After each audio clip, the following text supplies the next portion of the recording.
지난주 버지니아에서 동해 병기 법안이 최종 통과된 데 이어서 뉴욕주에서도 같은 법안이 발의됐는데요.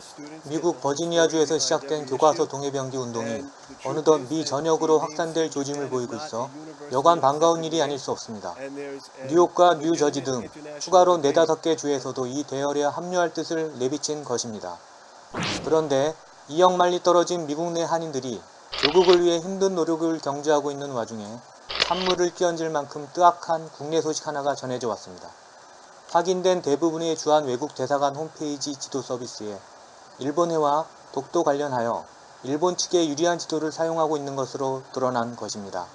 11일 정의당에 따르면 홈페이지 내 지도 서비스를 운영 중인 17개국 대사관 가운데 무려 16개의 대사관이 일본해와 리앙쿠르 암초가 표기된 일본 주장의 편향된 지도 정보를 사용하고 있는 것으로 밝혀진 것입니다.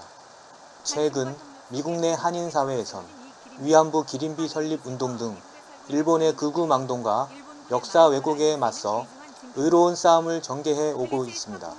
다행히 버지니아주를 필두로 한 한인들의 노력이 소기의 성과를 거두고 있습니다만 우리 정부는 이러한 결과가 있기까지 과연 어떤 역할을 했는지 궁금하지 않을 수 없습니다. 비단 이번 일뿐일까요?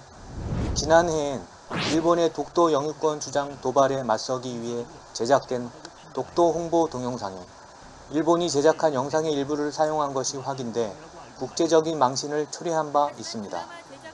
일본의 망동엔 늘 뒷북치듯 형식적인 제스처와 발언으로 일관해오고 있는 우리 정부. 이쯤 되면 한심하기가 그지없습니다. 이러한 상황에서 일본에게 뭐라 한들 말빨이 제대로 설리 만무합니다. 이번 대사관 홈페이지 지도와 관련하여 이어진 정부의 핑계는 더욱 가관입니다.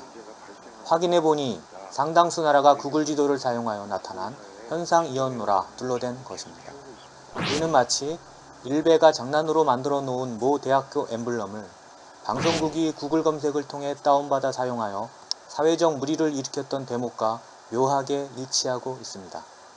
민간은 해외에서 동해병기를 위해 피눈물 나는 노력을 벌여오고 있고 우리 정부는 반대로 마치 일본의 입장을 대변하듯 일본의 단독 표기와 독도를 암초로 표기한 지도 서비스를 방치해 오고 있습니다. 엇박자도 이렇듯 제대로 된 엇박자는 매우 보기 드문 일일 것입니다. 정부는 해외 민간인들이 벌이고 있는 일본 역사 왜곡과 망동 저항에 조금이라도 누를 끼치지 않으려거든 지금 당장 문제가 된 사이트들의 지도 서비스부터 정비해야 할 것입니다.